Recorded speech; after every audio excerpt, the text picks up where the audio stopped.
Oh, we're on. Do you know what? Usually it's like, yeah, and all of that kind of like shenanigans and overexcited, but I'm holding back on a blush, and I'll tell you why. I feel like I feel like a coy boy. I feel like a silly, I don't know, overexcited type girl thing, because check this out. Oh, I know. It feels really silly. Oh, I should say, welcome to Wednesday at 1. It's really cool that you've come to join me. Welcome to the first Wednesday at 1 in the dog year. This is my lucky dog charm. You too can have one. I'll tell you about that in a sec. But the reason I'm holding back on a blush is on the way here, Bertie's found this bunker hidden secret room at the Institute of Directors. I'm sure Winston Churchill once hid in here, and there's probably an underground tunnel that takes you somewhere funky, like, I don't know. Anyway, on the way here, I was checking my emails on the underground, and there's one from Pauline Matthews. Who's Pauline Matthews? Kiki D! Like, how crazy is that? So Kiki D sends me an email to say, I haven't got time to email you right now because I'm on tour and I'm really busy, so I will listen to your radio show and the bit that you said, and then I'll email you later. Like, I'm excited that Kiki D emails me to say she hasn't got time to email me. That's really stupid. Anyway, so I listened to my radio show the other day, and I almost said the F word, and gosh, I'm good. No, it's not even that I'm good. It was just really, really, really, really good fun. And we played music and stuff, but we talked about, like, not just really funny things, but really scary things. We talked about Lee losing half of his face to cancer and how they put it together again. We talked about depression, and we talked about when I first met Kiki D. It was 1983. I was still in school, and I got a telegram from Radio 1, because we didn't have a phone, saying, we want you to come to London in a few days, and when you come to London, we want you to interview Kiki D live on Radio 1. So I did, and I was really scared because London's big, and I'm, you know, in this country I'm from Fishguard, which is small. And then after the interview and everything, I was nervous, it was dark, I didn't know how to get home, I was lost and wandering around the streets for ages, and I ended up in a phone box I had a piss in the phone box. It's like I had a really full bladder, and I didn't know what to do, so while I was pissing I was thinking, oh my god, I hope no one sees me, and, you know, schmeckle's shy, and if the police catch me, at least they'll save me and they'll take me home. So there's that story, there's all sorts of stories. So I'll tell you what,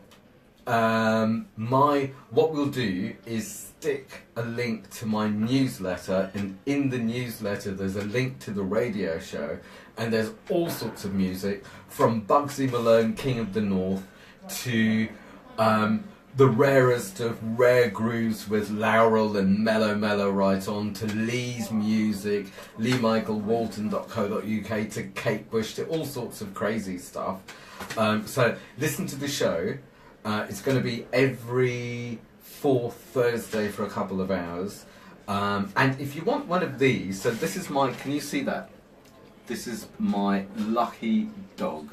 I bought a few. Shall I move forward or back? That's fine. If you want one of these lucky dogs, it's the Year of the Dog. I'll tell you about the Year of the Dog, because it's all in my newsletter, but hey, I'll read it to you.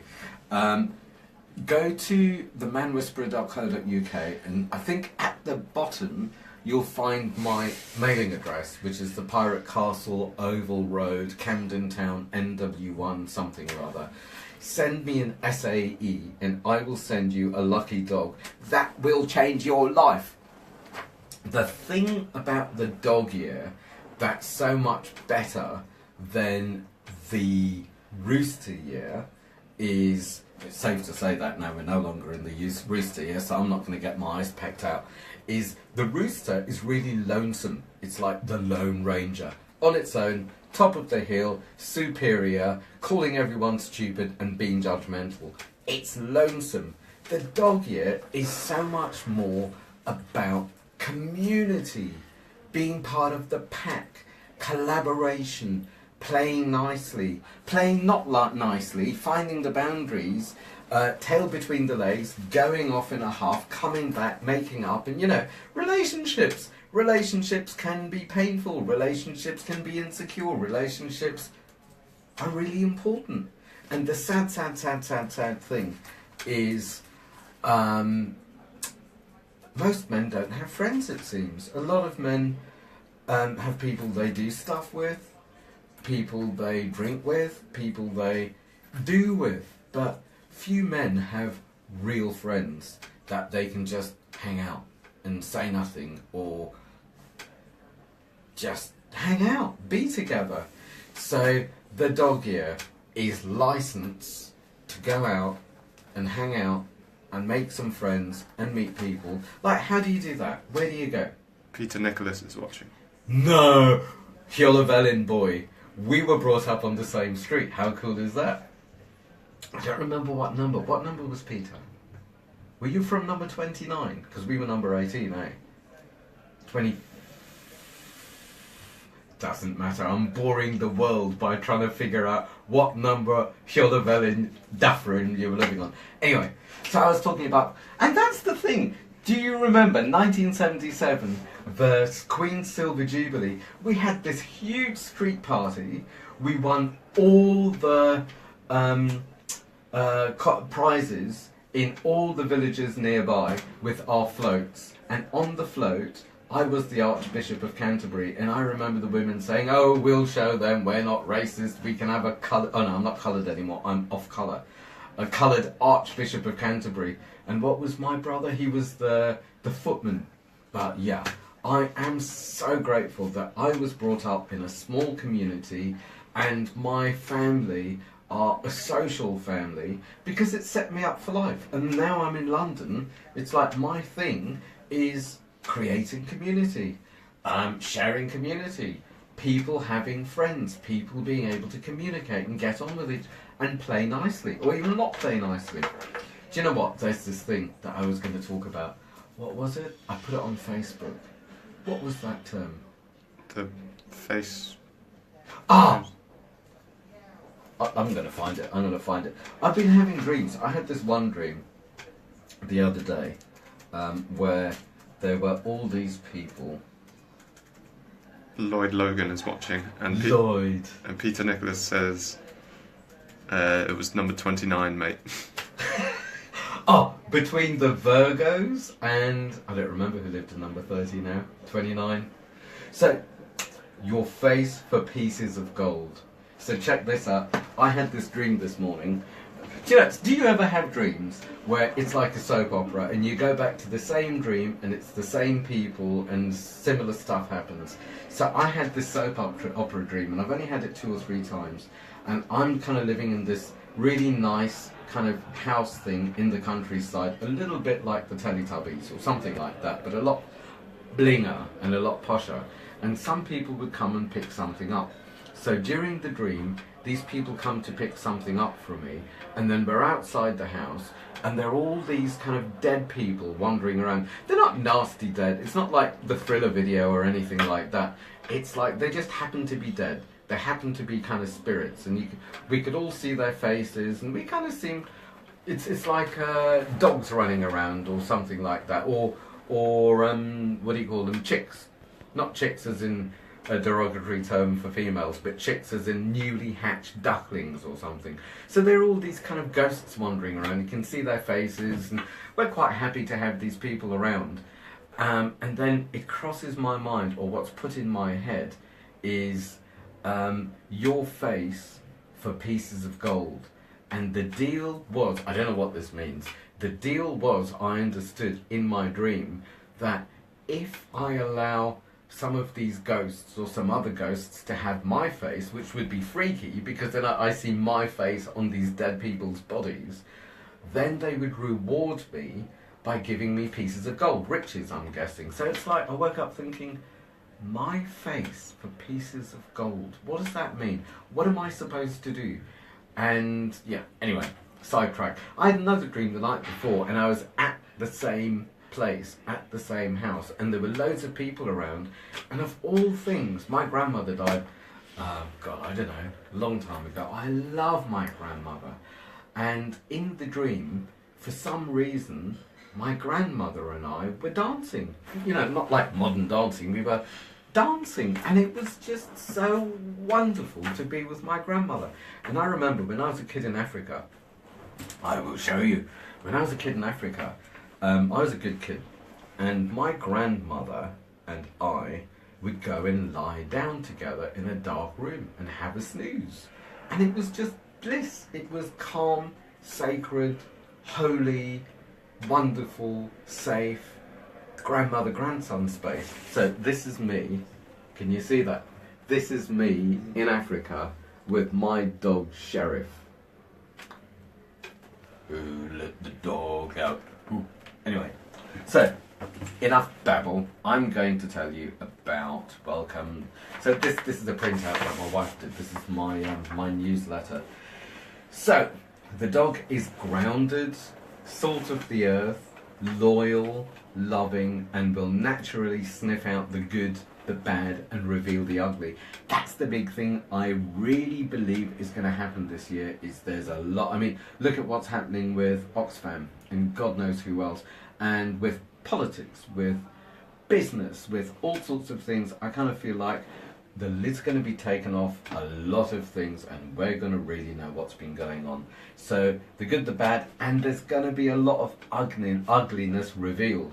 And for me, it's not even about punishment and demonizing. It's like, okay, so if that's going on, how are we going to respond to this? How am I going to take responsibility in my own life? How am I going to conduct myself in my life? How am I going to make the world a better place? Choose courage over paranoia. Oh, that is the worst thing.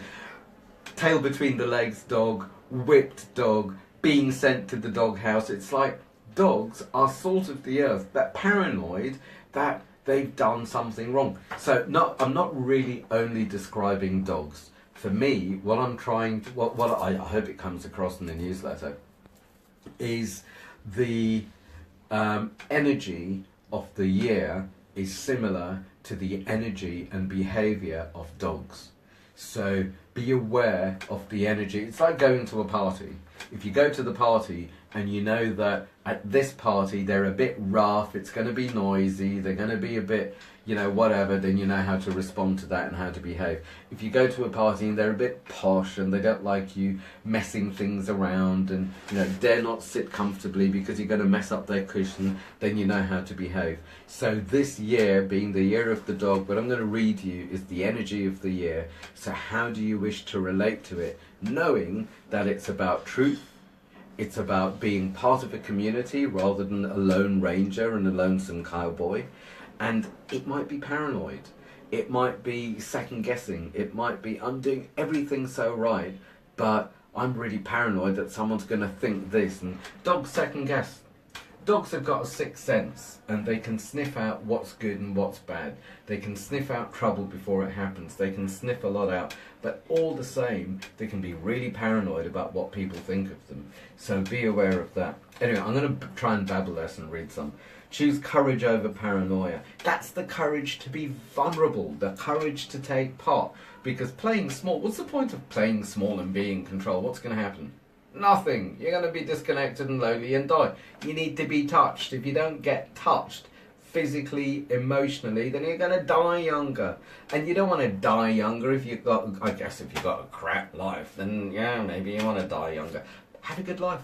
It's not the years in your life, it's the life in your years. So maybe the dog year is the year to put some good life into your years, into your dog years. Choose courage over paranoia and be present with inevitable change this year for an easier, more fruitful... Did I stop mid-sentence in my newsletter? Well, that's a bit crap, isn't it? The dog is social and loves the pack. So choose community beyond self. Last year's rooster was more about self. The dog loves to check out other dogs. We won't go into how. The dog loves to check out other dogs and play. So check everyone out rather than second guessing and judging and thinking, oh, I'm not going to go there. It's like be around, have a little, not necessarily a sniff, but a watch, see what's going on and think, well, actually, maybe we've got this in common rather than, I'm not going there because that's too scary and I can justify it being too scary because of blah, blah, blah, my judgments.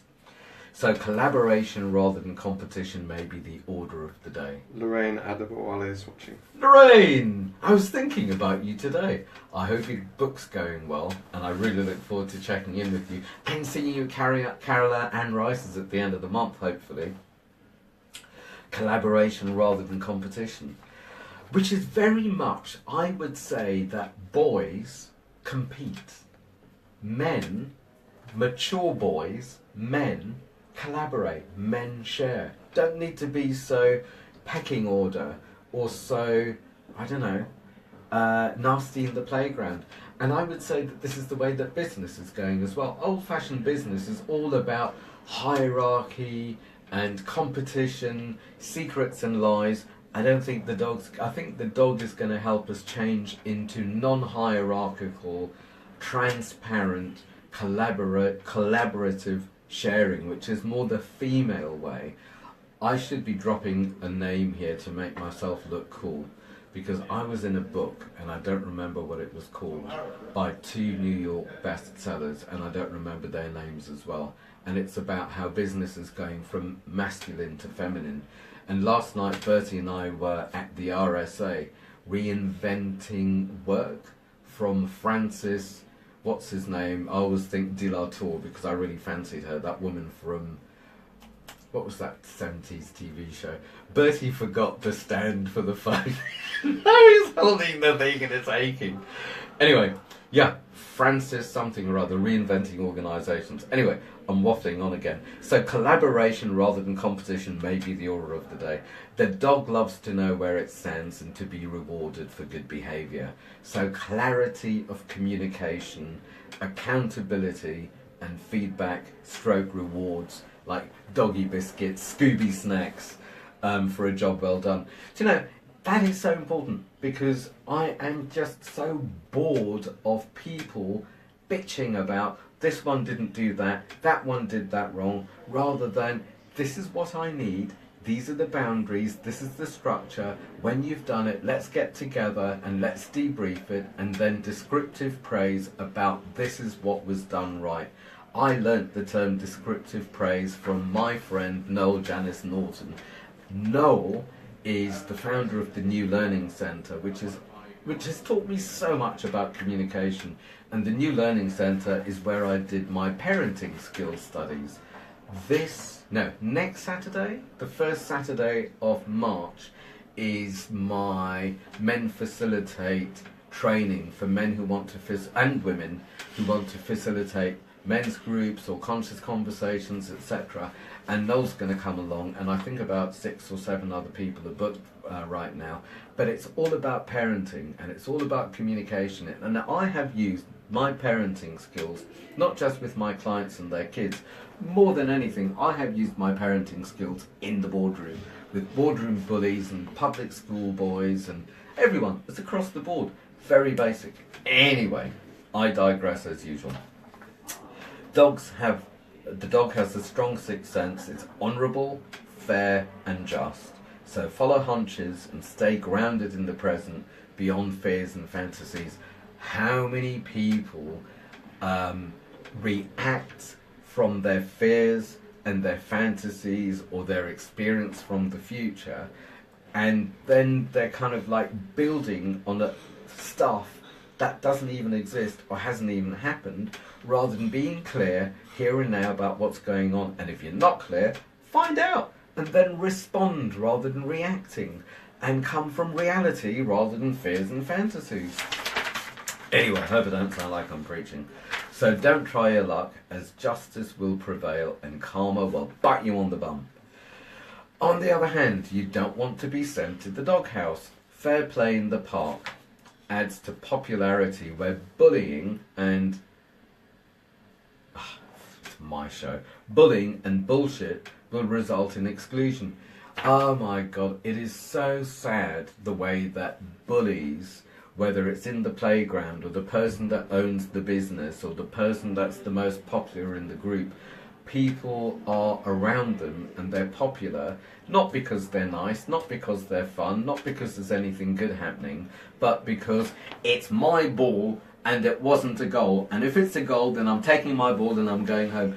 Bullying's not for popularity. Bullies are lonely and sad. Play nicely. And if you don't know how to play nicely, learn, experiment. That's the best thing for me about the men's groups, is rather than playing the same old boring personality that's helped you survive, find out who you really are, let go who you no longer need to be, and let who you are emerge. And this year, hopefully, who you are can emerge not only with yourself and putting on a good show, but in community and with feedback, part of the pack. Dogs demand regular walkies and playing fetch while sniffing about for clues. Come rain or shine, regular exercise, playtime and divine intervention can be the order of the day. I was saying earlier on I work with Lau. We speak most days, he's in Sydney, and I was walking to the bus as we were talking about the next newsletter, and suddenly I said to him, my bum hurts. And he was saying, I don't need to know about your private life, that sounds wrong. It's because I went to the gym yesterday and the bloke, oh no, this is what you tell me not to say, isn't it? Because it sounds wrong. You know, so Angela and I, we woke up at stupid o'clock in the morning and we went and we did a pump class. She was shocked at the double espresso that I knocked back. And then after doing pump, I went and I did other weights and stuff. And now it's like, oh my God, I feel so good, but it hurts. And when we were doing certain exercises, the geezer was saying, so we were doing certain exercises in the gym, don't get me wrong. He was saying, clench your buttocks, clench your buttocks. So I clenched. It's like, so I was following instruction. He's the expert. My bum hurts. And these things, what do you call them?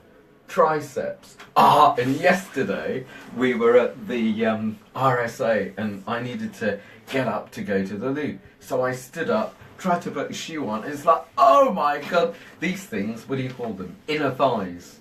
Cramp, both of them. So it's like full bladder, can't reach my shoe, didn't want to shuffle along to the toilet with one shoe because I've got cramp. It's like, why am I telling you all of this? Oh yeah, walkies. So, dogs, if you've got a dog, you know what it's like. Come rain or shine, it needs a walk.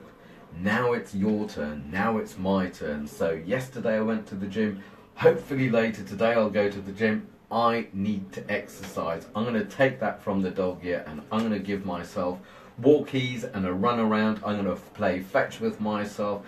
I need exercise. I know it's got colder again, but I need to start getting fit. I don't like the skin bag that's being dragged behind me. Nick Teeter's watching. No! I won't say the S word, Nick. And I saw what you put on Facebook the other day. That's a really weird app. So Nick had this thing where you press a button or something and it shows you the female version. And some of the comments on there, it's like, your friends have just got the weirdest senses of humour. And I think you look better as a bloke. Don't have the op, Nick. Anyway, moving swiftly on. Dark secrets and lies from forgotten corners of the yard will be dug up this year. It's happening already. And the stuff that's coming up, my wife and I have just finished watching, we don't have a TV or anything, we've been watching The Crown, which is this TV series, I think it's Netflix or something, and it's all about the Queen and her life, and it's like, oh my God, this stuff's coming out. I remember when I lived in Africa, there were lots of rumours about stuff that happened and all of that. Now it's public knowledge. But how cool that the secrets and lies are coming out. And again, rather than demonising, people are people. People have stuff in the shadow. Stuff gets sexualised. Stuff gets hidden. People survive by pretending to be someone else. And thank God stuff comes out. Let it come out. Let it pass. Consolidate and live a true life. So dark secrets and lies from forgotten corners of the yard will be dug up this year. The bigger picture of what's really at play will be revealed on a personal and global level, enabling educated choice and empowering us to allow this year to be... It's my show. Allowing this year to be the dog's bollocks. Surely it's the only option. To this year can be the dog's bollocks for you. Just... No, I was going to say grab it by the horn, but that doesn't sound right. Anyway, do you know, and the whole thing about the bigger picture being revealed on a personal level, one of the most important things I would say that I do with work is wherever people are lost, whatever's put in the shadow, bring it in the light so people get to know the full story of who they are and why they are, how they are, and whatever's lacking. And once they know the story, once the full story is taken out of the dark and it's here, then that story no longer controls or haunts them. They don't need to live that old story, and that story doesn't own them. Then they can start writing the script of their story on. But if a life is split into the light, which is this is what everyone knows, and the dark, this is what no one knows, then it's like all of this is missing from your power. But as the whole story comes together and you're in alignment with who you are, then it's not just your shadow or the disowned parts of you that's going to be reflected in life, but as you're consolidated, then who you really are from your essence, that's going to be reflected in life. And life can send you signs and temptations. Life can send you the best of who you might be to respond to and to live into a bigger life. The thing about living into a bigger life is it means you need to be vulnerable and out of control and take risks to move into bigger and better things, rather than being the small safe victim who can't get a better life. Well, it's up to you to take the risks, eh? And I'm happy to help. Good relationships will thrive, and troubled relationships will probably take a nosedive. Live beyond puppy panic. I'm really overdoing this doggy stuff, eh? Live beyond puppy panic reaction and come from calm canine response with what's fair and just for a fruitful future full of treats, gentle petting, and blissful belly tickles. Now, how's that for exhausting alliteration? She sells... I'm not even going to go there. But this is exactly what I was saying. It's like, if it's not right, let it go. And make space for what's right to show up. If it's not right, maybe say, something's not right here. And give your relationships, either with yourself or with other people, the chance to sit with what's not right. And let it settle into what might be right, or what might want to grow, what might want to emerge, or let it go to make space for what's right and good enough for you, to bring out the best in you, to move you forward in your life. The new Men Speak strapline, get real, is the mantra of the dog. So it's people over power, best friends over blind followers, and bullying, fraud. You know, reading it quietly is easy, but having to say this stuff out loud, it's like, what am I writing? I'm going to try that again. The new Men Speak strapline, get real, is the mantra of the dog. So it's people over power. So many people, it's like, no, I need to go for the money. I need to go for the promotion. I need to betray people in order to make my way forward. No, that's not the only way. Don't sell out on yourself. Don't sell out on your heart. Don't sell out on your soul. And don't be one of those idiots that you bitch about on your way up, that you're going to meet on the way down. Be true to yourself and, live the goodness into being. Best friends over blind followers. This is a concept that I remember when I brought into the men's groups, and people said, my friend this, and I was friends with that one. And I said, were those friendships? Or were you part of their fan club? Or were they part of your fan club? Because that's not friendship. That's hierarchical. That's numbers. That's like helping each other's count out. Let it go. Make some real friends. And bullying fraudsters? There's so much small print legal, financial. I can't deal with the click, click, click stuff because I know that something and somewhere I'm going to get it wrong, and before I know it, I'm in a standing order. I've agreed to something that I don't get. Daring to connect and accept your authentic place in the pack over dollars and desperately trying to hold it together. This was my thing since I was a child. It's like, if I need to have a limited place in school or in this friendship group, then I'm not playing. It's like, no, I'm not going to get into this hierarchy. Truth is, I'm really good at some things, I'm really not good at other things, and it's up to me to be able to step up when it's my turn and step down when it's not my turn, rather than stepping out and not being part of it, or bigging myself up or playing some power game. So on one hand, this is within community, is take your place, which may not be the highest and it may not be the lowest, and it will probably change depending on what's going on. But also for myself, with myself, it's there are different parts of me that I need to make space to step up. In the old days, there was only one part of me, and that was the second-guessing, paranoid survivor that needed everyone to like me, and I didn't even exist.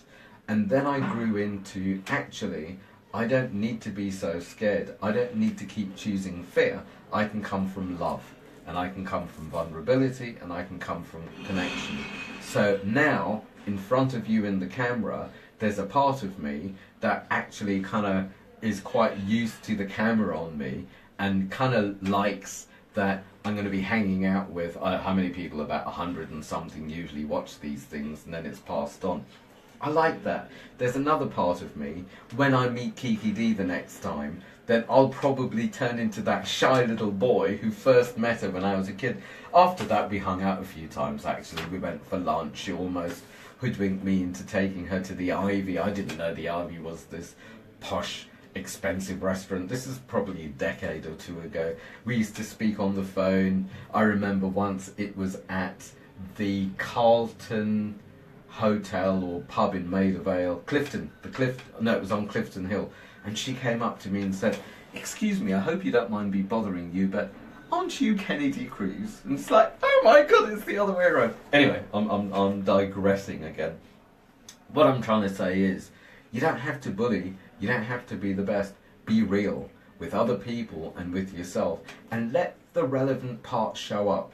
When I'm with my mother, it's a different part to when I'm with my wife, to when I'm with my best friend, to when I'm taking the piss, to when I'm with you, to when I'm in a room full of multi-millionaire businessmen who everyone's scared of. So which part of you is best for this moment, rather than there is only one part and that part needs to survive. Breathe into your body and out of the doghouse of your mind. When I was second guessing like that, it was all going on in my mind, and I was never in my body. I was never present. If you put yourself in the doghouse, you will demand that other people follow suit. So there's this line that I've been using quite a lot, and I really believe it's true. No one can treat you in a way. People will treat you only in the way that you treat yourself. If I treat myself like I'm stupid, I'm demanding that other people treat me like I'm stupid. If I treat myself with disrespect because I'm not cool, or because I think there's something wrong with me, then at some level I'm going to be putting that out. And it's like the sensitive nose of the dog. People will sniff what I'm putting out, and they can only treat me in that way. And how many people, if I'm acting like there's something really up, how many people are going to bother to fight me, to prove me wrong, that I am okay, and then hang out? It doesn't work that way. Treat yourself well and give other people the opportunity to treat you well as well. So breathe into your body and out of the doghouse of your mind. If you put yourself in the doghouse, you'll demand that others follow suit and treat you as you have treated yourself. The doggy downer is depression. This is a big deal. It's the whipped dog again. It's the cutesy dog who is like usually the life and the soul, and then you see it in the middle of the kitchen looking sheepish, and then you realise that it's kind of like left a little something for you to clean up on the kitchen floor. There's no need for that. Dogs can be very depressed. Dogs are so sensitive. And it is a year to really watch out for depression. And how do you manage depression? The doggy downers depression, and the doggy treat, it's the dog treats again, is to get him out of the doldrums. This alliteration. Get him out of the doldrums is distraction. Fetch. It's the same with kids. It's when a kid's having a tantrum, rather than trying to meet the tantrum and talk the child out of the tantrum, distraction. And suddenly it's distracted into something that's fun, and it's just forgotten about what's been going on. So follow good discipline and allow creative distractions. So if I'm on a downer because I'm paranoid that I don't have any friends just because someone's late or someone's cancelled on me or whatever, then rather than getting into that downward spiral, it's maybe I should watch something, maybe I should go for a walk, maybe I should do some exercise, maybe I should make something, do something creative for myself or someone else, maybe I should draw something, maybe I should draw, it doesn't matter. Distract yourself with what you love to do. Distract yourself with something that's going to bring you out of it. Have a shower, have a nap, move. Movement is such an important... Ask Bertie. Bertie's into all this movement stuff. So many people, it's like hunched over a computer. I've got loads of friends because I've got no facial expressions and I'm liking everything they say on Facebook. Is that connection? Step away from the computer and get a life. Distractions. And it's not just kids, it's not just dogs. Do yourself a favour and give yourself a break. Get up and do what you like to do. Stick on, play that funky music. Stick something on, dance around, and then get on with things. Breathe. So, the doggy downers depression and the doggy treat is to get him out of the... And the doggy treat to get him out of the doldrums is distraction. So follow good discipline and allow creative distractions to keep man's best friend sniffing down a worthy track towards unrestricted good fortune beyond the leash of an overactive mind. Again, most of my pain has come from my mind. And my mind can blame my past, my future, my hard luck story, or anything it wants to blame to justify my downer.